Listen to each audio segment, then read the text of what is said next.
Hello students, welcome back to my YouTube channel. और आज के क्लास में हम पढ़ाएंगे क्लास 10 का मैथ्स। और क्लास 10 के मैथ्स में जो हम अभी सॉल्व करवा रहे हैं वो है मैथ्स के बुक का रिवाइज करवा रहे हैं 1 बाय 1, क्योंकि अभी दिसंबर जनवरी का महीना है जिसमें कि बोर्ड एग्जाम का तैयारी रिवीजन एक बार हो जाएगा तो सबसे बेस्ट रिजल्ट आएगा। और उसमें भी हम सबसे इम्पोर्टेंट क्वेश्चन को चुनकर सॉल्व कर रहे हैं, रिवाइज भी करा रहे हैं, और इम्पोर्टेंट क्वेश्चन जिसके आने की संभावनाएं बहुत ही ज्यादा रहता है, राइट। तो सबसे पहले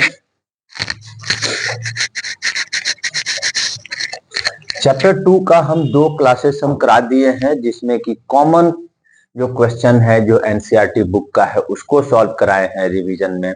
और अब हम कुछ एक्स्ट्रा क्वेश्चन जो उससे हटकर है उसको हम सॉल्व कराएंगे। तो इसमें सबसे पहले हम एक क्वेश्चन को लेते हैं जिसमें हमारे पास दिया हुआ है, if 1 zero of quadratic polynomial 2x squared plus px plus 4 is 2, then find the other zeros and also find the value of p। यहाँ पर एक हमारे पास क्वाड्रेटिक पॉलिनोमियल दिया हुआ है 2x square px plus 4 और 1 जीरो दैट इज अल्फा से ही represent कर देते हैं, वो हमको दिया हुआ है 2। ये क्वेश्चन है जिसमें कि एक जीरो हमको दे दिया है और हमको दूसरा जीरो पता करना है और उसके बाद p की वैल्यू भी पता करना है, ठीक है। अदर जीरो, तो यहां पर हमारे पास 2x स्क्वायर px प्लस 4 एक जीरो दे दिया है, इसका मतलब हम x की वैल्यू अगर हम इसमें पुट करते हैं तो इसकी वैल्यू रिजल्ट हो जाएगा इक्वल टू 0,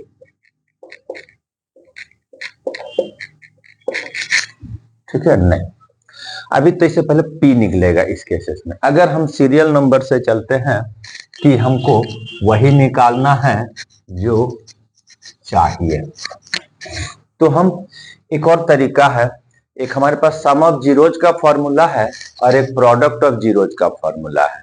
तो हम सम ऑफ जीरोज से तो नहीं निकलेगा, ये प्रोडक्ट ऑफ जीरोज से निकलेगा, ठीक।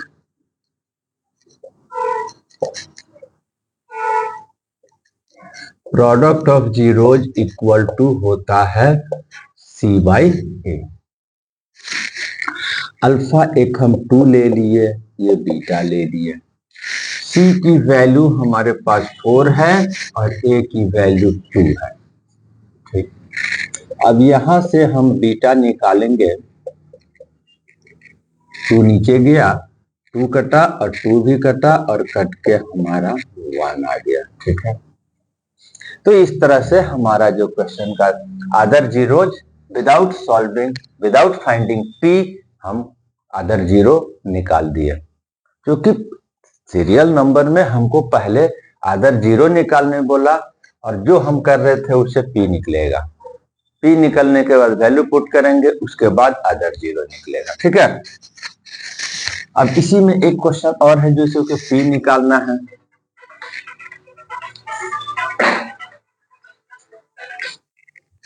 अब इसमें हम p का वैल्यू निकालना होगा, तो 2x स्क्वायर px प्लस 4, तो एक जीरो जो 2 है हम उस वैल्यू को यहां पुट कर देंगे x की जगह पर।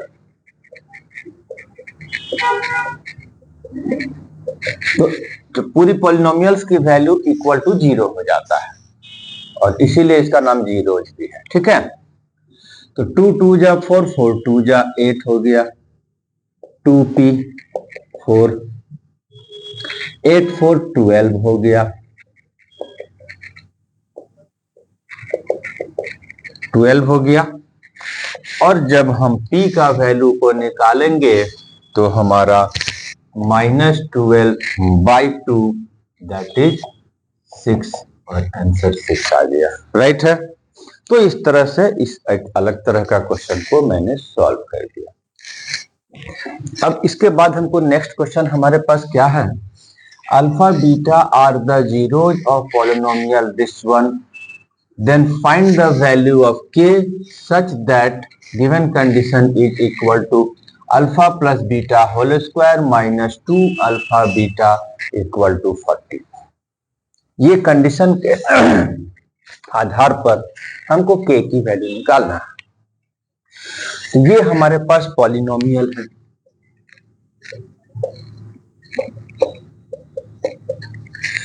तो इसमें हमारे पास alpha plus beta sum of zero का फॉर्मूला, क्योंकि हमारे पास जो दिया हुआ है alpha plus beta and alpha into beta के फॉर्मेट में एक समीकरण हमको दिया हुआ, इक्वेशन दिया हुआ है। ठीक है, तो अल्फा प्लस बीटा निकालेंगे, होता क्या है माइनस बी बाई ए, यहाँ पर b की जगह पर -6 है, a की जगह पर 6 है।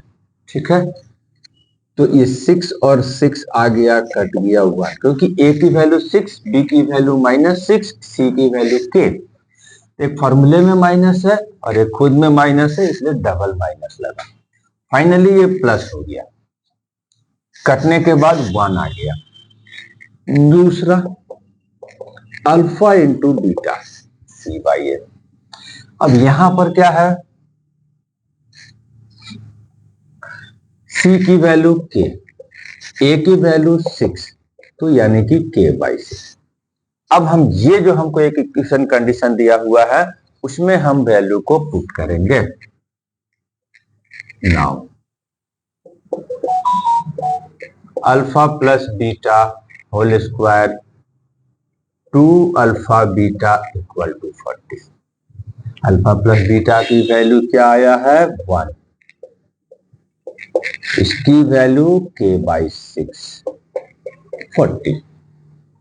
ये 2 3 जा कैंसिल, 1 का स्क्वायर 1, k बाई 3 40 आ जाएगा हमारा कितना -k बाई 3 एंड 40 में से ये 1 जाकर माइनस, ये 39। अब उधर भेज देंगे तो ये चला जाएगा -k इक्वल टू 39 इंटू 3, और तब k की वैल्यू 3 9 जा 27, 3 3 जा 9 2 11, और माइनस का साइन यहाँ लग जाएगा, और ये इस तरह से आंसर इसका हो जाएगा k का वैल्यू। अब एक और क्वेश्चन इसमें लेते हैं। इसमें हमको दिया हुआ है 2 and 3 are the zeros of polynomial this one and then find the value of k and m। वहां पर जो k and m अननोन है उसको हमको निकालना है। ठीक है, तो एक बार हम x की जगह पर 2 पुट करेंगे और पॉलिनोमियल्स की वैल्यू को इक्वेट करेंगे 0 से, एक हमको सॉल्यूशन आएगा, और दूसरा एक बार फिर 3 को पुट करेंगे, 2 बार हम उसको फॉलो करेंगे इस तरह का। तो हमारे पास 3x square 2kx 2m, 3 into, एक बार 2 ले लेते हैं,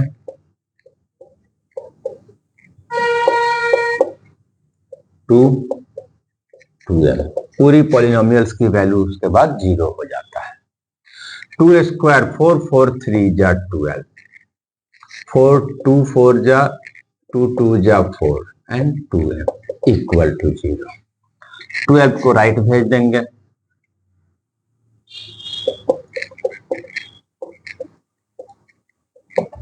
-12। 2 से सब के सब डिवाइड हो रहा है, थोड़ा हम छोटा कर देंगे, नहीं होता डिवाइड हम वही छोड़ देते हैं। ये 2 से डिवाइड होगा, -2k आएगा, ये m आएगा और ये 6 आएगा। ये इक्वेशन नंबर 1। अब कई बार जब 1 वेरिएबल एक अननोन टर्म रहता है तो यहीं पर सॉल्व हो जाता है। यहाँ पर हमारे पास 2 अननोन टर्म है k एंड m, तो इस केसेस में हमारे पास ये इक्वेशन फॉर्म हुआ है और अब नेक्स्ट स्टेप में जब 3 पुट करेंगे तो फिर से हमको एक लीनियर इक्वेशन इन 2 वेरिएबल का एक इक्वेशन फिर से आएगा, right. 3x square minus 2kx plus 2m equal to 0 नहीं, जब पुट करेंगे उसके बाद इसका वैल्यू इक्वल टू 0 होगा। चलो 3 लगा देते हैं।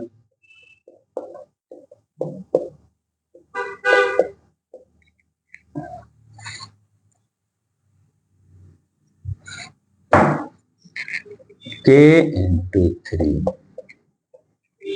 2m equal to 0। जब वैल्यू पुट करेंगे 0 का तो पॉलिनोमियल्स की वैल्यू इक्वल टू 0। 3 3 जा 9, 9 3 जा 27, 3 2 जा 6 k plus 2m equal to 0। ठीक है, अब क्या होगा, इसको उधर भेज देंगे, इक्वल टू -27। ठीक है, एक काम करते हैं, इसको जो कॉमन करके काटे हैं उसको नहीं काटेंगे और ज्यादा बेहतर हो जाएगा। ठीक है, कर दिए हम, हटा दिए इसको। अब क्या है, ये 2 इक्वेशन जो हमारा आया है उसको हम एलिमिनेशन मेथड से सॉल्व कर देंगे। तो पहला इक्वेशन क्या है, 4k plus 2m equal to -12। दूसरे का 2m -27। हमने इसलिए जो रिड्यूस करके छोड़े थे मल्टीप्लाई करेंगे कोफिशिएंट इक्वल करने के लिए, इसीलिए हम इसी को इक्वेशन नंबर 1 लेकर हम यूज कर लिए, राइट। अब क्योंकि कोफिशिएंट m का इक्वल है तो तीनों की साइन को हम चेंज कर देंगे और ये कैंसिल हो जाएगा, प्लस माइनस माइनस होकर 0, एंड यहाँ प्लस माइनस माइनस होगा तो यहाँ 2k आएगा। 27 से 12 माइनस होगा तो ये 15 आएगा।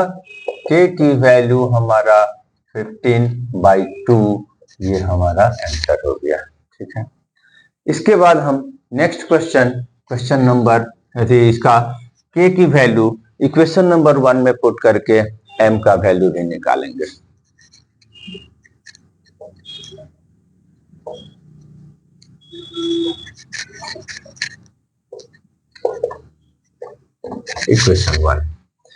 इक्वेशन 1 है हमारे पास 4k प्लस 2m माइनस 12। ठीक, 15/2, 2m and 12, 2 2 जा 4, 15 2 जा 30,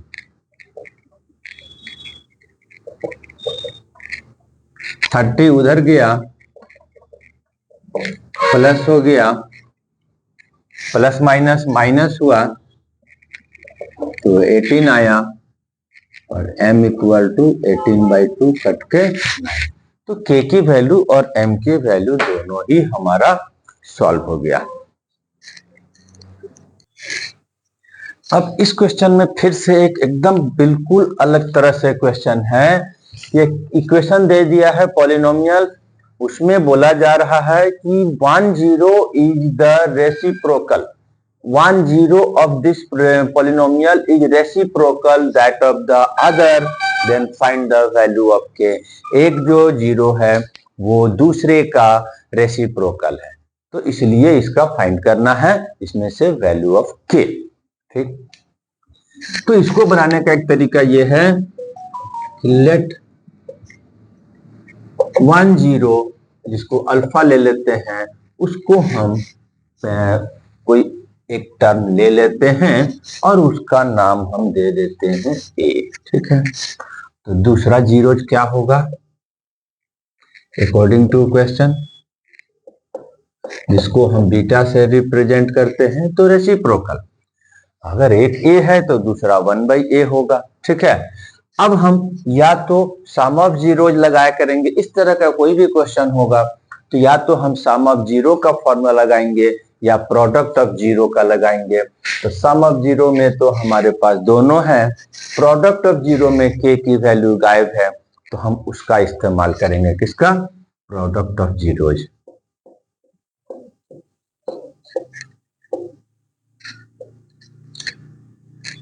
alpha into beta equal to c by A.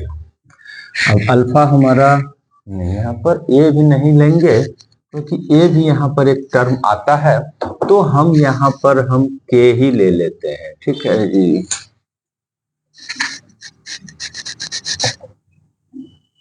P ले लेते हैं, पी यहाँ पी है तो यहाँ भी पी। तो एक जीरो पी, दूसरा जीरो 1/p, सी की वैल्यू -k-2 और a की वैल्यू 6। अब यहाँ पर हमारा p तो कैंसिल हो गया, ठीक है। और उसके बाद क्रॉस मल्टीप्लाई में 6 यहाँ आ गया और उसको अगर हम मल्टीप्लाई कर देते हैं तो ये आ गया। अब k को इधर लाए तो प्लस में आ गया, 6 उधर गया तो माइनस में हो गया। और इस तरह से ये कुछ क्वेश्चन तो ये भी सॉल्व हो गया। क्वेश्चन तो अनलिमिटेड है, only NCERT based, only NCERT की बुक पढ़ के जाने से बहुत ही हाई स्कोरिंग मार्क्स नहीं आएगा, इसलिए थोड़ा सा अदर बुक्स को भी हम लोग सॉल्व करते हैं। तो आज कुछ सॉल्व कराए हैं, फिर मौका मिलेगा तो इस चैप्टर का भी कुछ और क्वेश्चन को सॉल्व करेंगे। तब तक नेक्स्ट एक्सरसाइज को हम अभी सॉल्व कराएंगे अगली क्लासेस में।